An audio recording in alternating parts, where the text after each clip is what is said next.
উত্তপ্ত পরিস্থিতি। বিমানবন্দরে জমতে শুরু করেছে লক্ষ লক্ষ জনতা প্রধানমন্ত্রী শেখ হাসিনার অপেক্ষায়। আল জাজিরার তথ্য মতে ফের ক্ষমতায় আসতে চলেছে শেখ হাসিনা। 19টির মধ্যে 12টিতে একমত, জুলাই সনদে স্বাক্ষর করতে প্রস্তুত বিএনপি।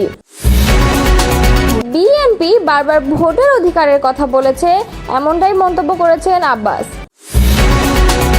দেশে অস্থিরতা তৈরি করে গণতন্ত্রের উত্তরণ বিলম্বিত করার ষড়যন্ত্র চলেছে বলেছেন মির্জা ফখরুল। এতক্ষণ শুনছিলেন সংবাদ শিরোনাম, এবারে বিস্তারিত।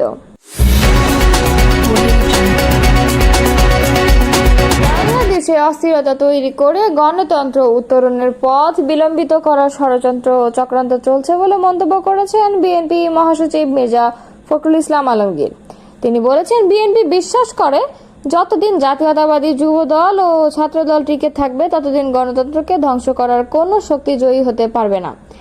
সোমবার রাজধানীর ইঞ্জিনিয়ার্স ইনস্টিটিউটে যুবদল আয়োজিত জুলাই অভ্যুত্থানের বর্ষপূর্তি উপলক্ষে ফ্যাসিবাদ বিরোধী আন্দোলন ও আমার না বলা কথা শীর্ষক অনুষ্ঠানে তিনি একথা বলেন। মির্জা ফখরুল বলেন, একটি ধ্বংসপ্রাপ্ত অর্থনীতি ও রাজনৈতিক কাঠামো ঠিক করে সামনের দিকে এগিয়ে নিয়ে যেতে হবে। এটা বিএনপির প্রধান চ্যালেঞ্জ। এখন সময় এসেছে বিএনপিকে দায়িত্ব নিতে হবে দেশের কাঠামো ঠিক করার।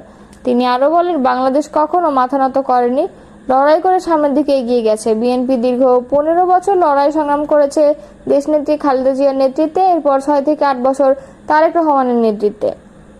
প্রসঙ্গত, গণতন্ত্র পুনরুদ্ধারের সংগ্রামে আপসহীন ভূমিকা রাখার জন্য বিএনপির চেয়ারপারসন খালেদা জিয়া এবং ভারপ্রাপ্ত চেয়ারপারসন তারেক রহমানকে সম্মাননা স্মারক দিয়েছে যুবদল। বিএনপি যে কোনো সময় জুলাই সনদে স্বাক্ষর করতে প্রস্তুত বলে জানিয়েছেন দলটির স্থায়ী কমিটির সদস্য সালাউদ্দিন আহমদ। সোমবার রাজধানীর ঢাকার গুলশানে নিজ বাসভবনে এক সংবাদ সম্মেলনে তিনি এই কথা বলেন। সালাউদ্দিন বলেন, জুলাই সনদ হাতে পাওয়ার পরই বিএনপি 30 তারিখে কিছু সংশোধনী সহ জবাব দিয়েছে। সনদ বাস্তবায়নে বিএনপি সর্বোচ্চ সহযোগিতা করেছে। জুলাই ঘোষণাপত্রের ঐতিহাসিক ও রাজনৈতিক গুরুত্ব রয়েছে। ঘোষণাপত্রে যেসব প্রস্তাব ছিল সেগুলোর জবাব ফেব্রুয়ারিতেই দিয়েছে বিএনপি। ওই প্রস্তাবে 26 মার্চকে উপস্থাপন করা হয়নি, এতে দলটি দ্বিমত পোষণ করেছে। পাশাপাশি রাষ্ট্রীয় ও সাংবিধানিক স্বীকৃতি চতুর্থ তফসিলের মাধ্যমে প্রদানের বিষয়টিও উল্লেখ করা হয়। ঘোষণাপত্রে যে সংশোধনী বিএনপি দিয়েছে তা যদি গ্রহণ না করা হয় তাহলে দলটি সনদ পাঠের পর প্রতিক্রিয়া জানাবে বলেও জানান তিনি। বিএনপির এই নেতা বলেন, সনদ বাস্তবায়ন নিয়ে অনেকে বলছেন বিএনপি নাকি সহযোগিতা করছে না কিংবা নিশ্চয়তা না পেলে সই করবে না, কিন্তু বাস্তবতা হলো বিএনপি সর্বোচ্চ সহযোগিতা করছে। আমরা ফ্যাসিবাদ বিরোধী ঐক্য অটুট রাখার আহ্বান জানাই।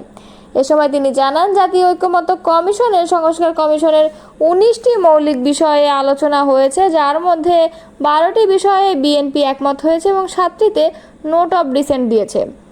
এদিকে আগামীকাল মঙ্গলবার রাজধানীর ঢাকার মানিক মিয়া এভিনিউয়ে বিকেল 5টায় জুলাই ঘোষণাপত্র পাঠ করা হবে বলে জানিয়েছে প্রেস উইং। ঘোষণাপত্র পাঠ সহ দিনব্যাপী কর্মসূচিও রাখা হয়েছে। এই অনুষ্ঠানে উপস্থিত থাকা প্রসঙ্গে সালাউদ্দিন বলেন, মানিক মিয়া এভিনিউতে আয়োজিত ওই অনুষ্ঠানে এখনো বিএনপিকে দাওয়াত দেওয়া হয়নি। বিএনপি স্থায়ী কমিটির সদস্য মির্জা আব্বাস বলেছেন, বিএনপি বারবার দেশের মানুষের ভোটের অধিকারের কথা বলেছে, মানুষের কথা বলার অধিকারের কথা বলেছে।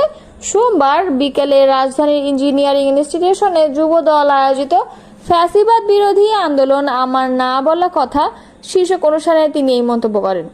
মির্জা আব্বাস বলেন, গণতন্ত্রকে সুসংহত করার জন্য সুবর্ণ সুযোগ এসেছে, তা নষ্ট করতে সরকারের ভেতর ষড়যন্ত্র হচ্ছে, আমরা সেটা দেখতে পাচ্ছি। কথায় কথায় তারা বিএনপির বিরুদ্ধে বিএনপিকে খাটো করে কথা বলছে। মির্জা আব্বাস বলেন, তারা ধরেই নিয়েছে বিএনপি আগামীতে ক্ষমতায় আসবে, অথচ আমরা কখনো বলিনি যে ক্ষমতায় যাচ্ছি। বিএনপি বারবার দেশের মানুষের ভোটের অধিকারের কথা বলেছে, মানুষের কথা বলার অধিকারের কথা বলেছে। এনসিপিকে উদ্দেশ্য করে বিএনপির এই সিনিয়র নেতা বলেন, ফেসবুকে শুনলাম একটি নতুন দলের নেতারা আমাদের নেতা তারেক রহমানের বিরুদ্ধে স্লোগান দিচ্ছে। এগুলো কোনো রাজনৈতিক স্লোগান নয়, দেশকে সুসংহত করার স্লোগান নয়। বিএনপি, জামায়াত ও এনসিপিকে বিভেদ বন্ধ করার আহ্বান জানিয়েছে আমার বাংলাদেশ পার্টির চেয়ারম্যান মুজিবুর রহমান মঞ্জু। গণঅভ্যুত্থানের গুরুত্বপূর্ণ মোড় ঘোরানো দিন ঐতিহাসিক 4 আগস্ট স্মরণে রাজধানীতে আয়োজিত পতাকা মিছিলের শুরুতে এই আহ্বান জানান মঞ্জু। বিকেল 4টায় এবি পার্টির কেন্দ্রীয় কার্যালয় সংলগ্ন বিজয় একাত্তর চত্বরে গণপ্রতিরোধ স্মরণে জাতীয় পতাকা মিছিল শুরু হয়। মিছিলের আগে প্রধান অতিথির বক্তব্যে মুজিবুর রহমান বলেন, গণ অভ্যুত্থানে দলের ব্যানার না হলেও নির্দলীয় অবস্থান থেকে সর্বোচ্চ সমর্থন ও ভূমিকা রেখেছে বিএনপি, জামায়াত সহ বেশ কয়েকটি রাজনৈতিক দল। তাদের শত শত নেতাকর্মী শাহাদাত বরণ করেছে এবং হাজার হাজার সমর্থক আহত ও পঙ্গু রয়েছে। কিন্তু এখন কোন দলের অবদান বেশি তা নিয়ে তারা পরস্পরকে আক্রমণ করে কথা বলছে। দেশ ও জাতির কল্যাণে বিএনপি, জামায়াত ও এনসিপিকে বিভেদ বন্ধ করার আহ্বান জানিয়ে তিনি বলেন, গত বছরের জুলাইয়ের শুরু থেকে এবি পার্টি সহ কয়েকটি দল দলীয় ব্যানারে বৈষম্য বিরোধী আন্দোলনের সমর্থন দিয়েছে। 4 আগস্ট দলের সাধারণ সম্পাদক ব্যারিস্টার ফুয়াদ দলীয় কার্যালয়ে আয়োজিত সংবাদ সম্মেলন থেকে ছাত্রদের আহ্বান জানিয়ে দেশবাসীকে ঢাকামুখী হওয়ার আহ্বান জানিয়েছিলেন। এবি পার্টির চেয়ারম্যান বলেন, জুলাই আগস্ট জুড়ে এবি পার্টি প্রকাশ্য দলীয় ব্যানারে রাজপথে সংগ্রাম করেছে, রক্ত দিয়েছে, কারা নির্যাতন ভোগ করেছে।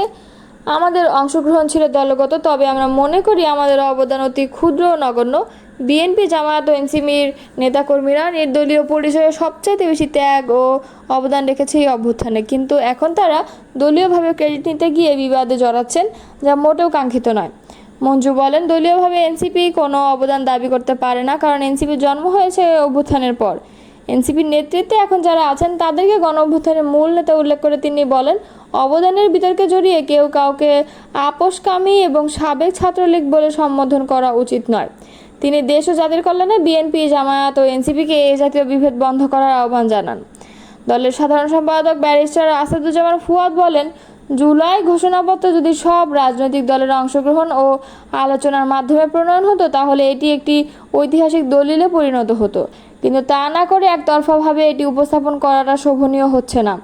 আমরা জানি না এটি কোথায়, কার মাধ্যমে এবং কী প্রক্রিয়া চূড়ান্ত করা হয়েছে। তিনি বলেন, জুলাই সনদ প্রায় প্রস্তুত, কিন্তু সেটি কীভাবে বাস্তবায়ন করা হবে সেই রূপরেখা আমাদের জানানো হয়নি। সুতরাং জুলাই সনদকে কার্যকর করতে হলে আগে তার বাস্তবায়নের প্রক্রিয়া সুস্পষ্টভাবে নির্ধারণ করতে হবে। দলের senior vice chairman professor doctor Wahab মিনারের সভাপতিত্বে যুগ্ম সাধারণ সম্পাদক আলতাফ হোসাইনের সঞ্চালনায় আরও বক্তব্য দেন যুগ্ম সাধারণ সম্পাদক আল মামুন রানা, নাসরিন সুলতানা মিলি।